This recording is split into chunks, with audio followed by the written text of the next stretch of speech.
안녕하세요, 변교현입니다. 수술이나 외상으로 피부가 손상되어 붉은색 덩어리에 큰 흉터가 생기는 경우를 켈로이드라고 하는데, 특히 안면 부위에 나타나는 흉터는 수치심을 유발하기 때문에 귀걸이 착용을 위해 뚫은 부위나 쌍꺼풀 수술 부위에 생기는 켈로이드 흉터는 삶의 질을 떨어뜨릴 수가 있습니다.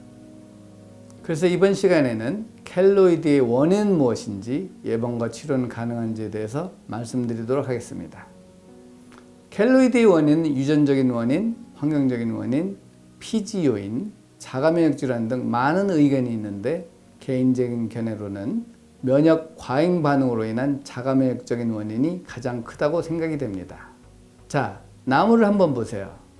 나무에 잎이 나고 꽃이 피고 열매를 맺는 과정에서 가장 중요한 부분은 어디일까요? 바로 뿌리입니다. 뿌리는 눈에 보이지 않지만 이 뿌리에서 영양분이 흡수되어 나무의 줄기와 잎에 영양분이 공급되고 꽃이 피고 열매를 맺는 것입니다. 뿌리가 건강하지 못하다면 나무는 어디에 심어져도 잘 자라지 못합니다. 하지만 많은 이들이 나무의 뿌리보다는 잎이나 꽃의 상태에만 집중하고 간과하죠. 그렇다면 인간의 몸에서 뿌리에 해당되는 부분은 어디일까요?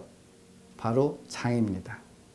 장에서도 소장을 말하는데, 소장은 우리 몸에서 가장 긴 장기로 길이가 약 6.7m에서 7.6m 정도이며 12지장, 공장, 회장 세 부분으로 구분됩니다. 12지장에서는 담즙, 췌장액, 장액 등을 조절하여 우리가 섭취한 음식물을 소화시키는 역할을 하며, 공장에서는 음식물의 소화 흡수를 집중적으로 담당하며, 탄수화물은 단당류, 단백질은 아미노산, 지방은 글리세롤과 지방산으로 분해하는 역할을 합니다. 특히 공장의 점막에는 수많은 주름이 있고 그 표면에는 육모가 있는데, 이 육모와 육모 사이에 림프관과 모세관을 통하여 영양소가 흡수되고 온몸으로 공급되는 것입니다. 마지막으로 회장은 주름이 적고 장벽이 얇아 흡수작용이 거의 일어나지는 않지만 비타민 B12 수용체가 있어 비타민 B12를 흡수하고 소화와 지방 흡수를 돕는 담즙산염을 재흡수하는 역할을 합니다.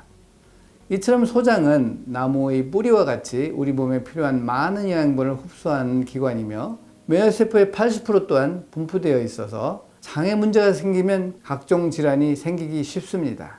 특히 장누수증후군과 자가면역 질환이 생기기 쉬워 켈로이드가 생기는 원인과 밀접한 관련이 있습니다.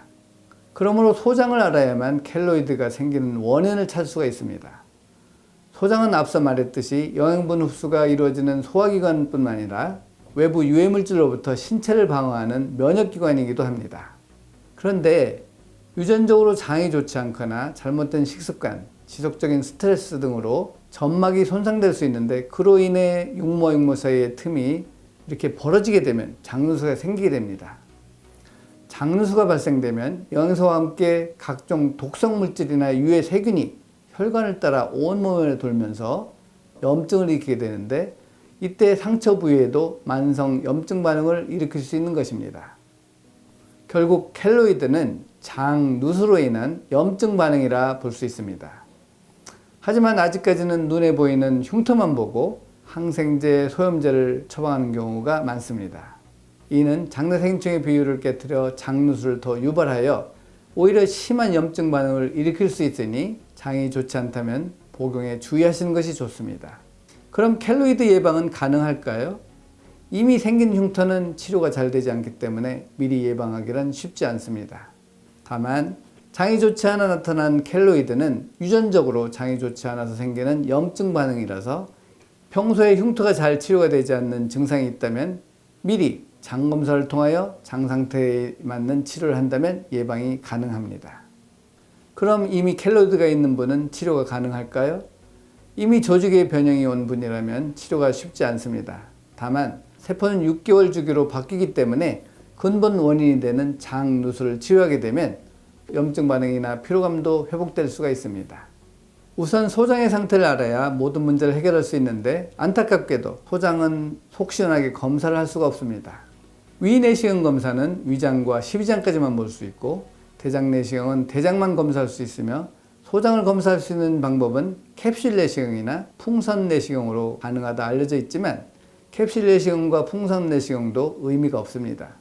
그 이유는 소장벽에 있는 육모를 관찰하려면 약 400배를 확대해야 하는데 그런 내시경은 아직까지 개발되지 않았기 때문입니다.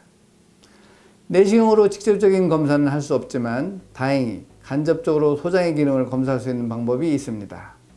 검사 방법은 전에 올린 영상에서 확인할 수 있으니 참고 바라며 오른쪽 위 상단에 링크를 띄워 놓도록 하겠습니다.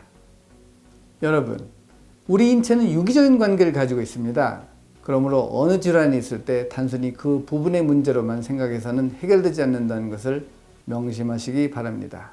켈로이드 또한 피부 질환이라고 볼 수 있지만 자가 면역 질환으로도 볼 수 있습니다. 피부에 나타난다고 피부의 문제로만 보지 말고 근본 뿌리가 되는 장을 꼭 확인하여 근본적인 문제를 해결하시기 바랍니다. 그럼 장이 건강해야 몸이 건강하다는 사실 잊지 마시고 다음 시간에는 더 알찬 내용으로 찾아뵙겠습니다. 감사합니다.